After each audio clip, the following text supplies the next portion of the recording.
El término griego koinonia incluye una serie de sentidos.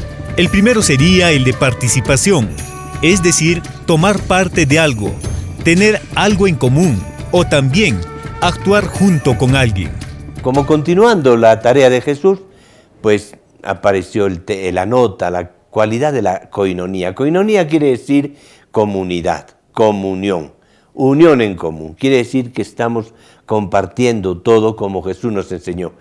Y así comenzó la iglesia, por tanto, con la koinonia que vamos a retomar como un tema en nuestra vida de la iglesia de la Arquidiócesis del Cusco, tiene una historia larga, viene desde siempre, tiene muchísimos años, tiene toda la riqueza de una historia que se ha ido llevando con el esfuerzo, el compromiso, la dedicación de cantidad y cantidad de personas.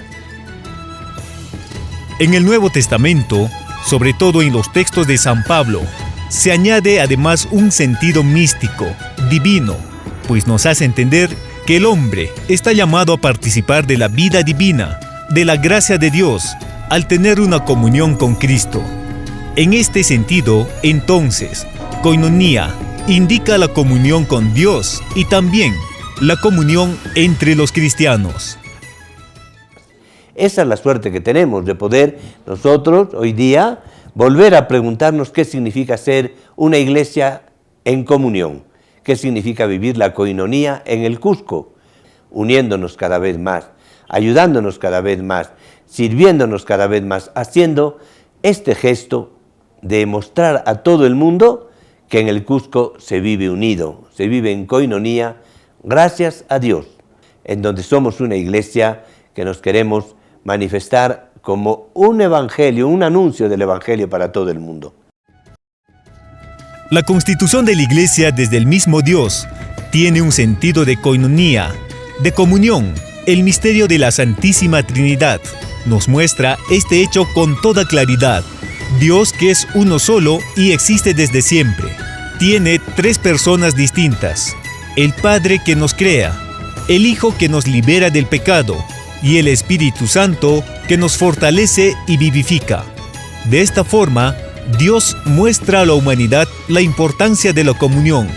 Bien dijo San Juan Pablo II, Dios no es soledad, sino comunión perfecta.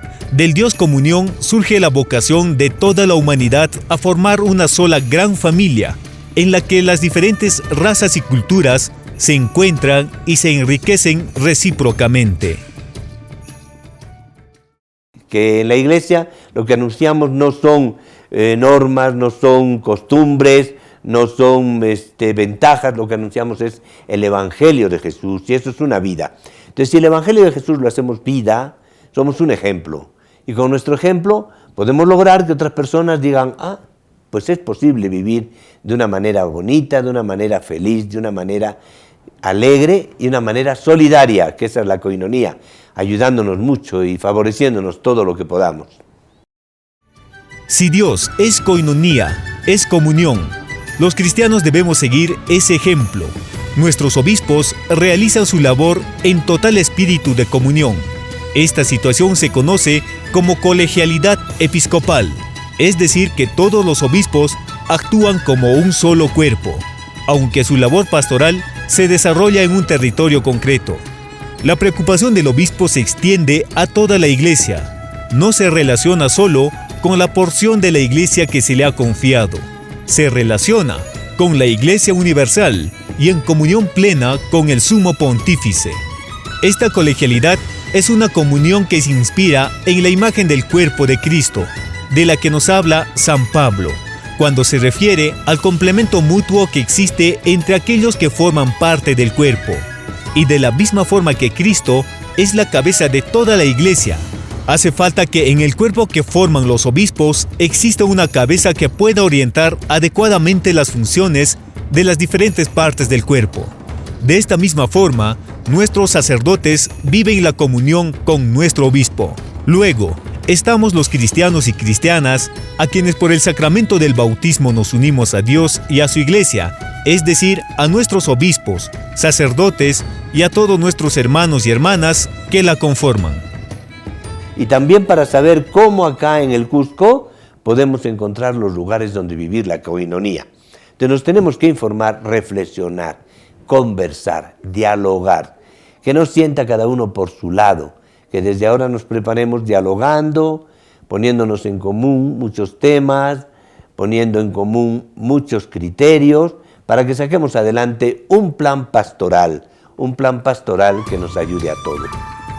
Conforme nos hace notar nuestro pastor, Monseñor Richard Daniel Alarcón Urrutia, arzobispo del Cusco, el camino que recorramos como iglesia debe de ser como una sola fuerza, buscando vivir una espiritualidad de comunión.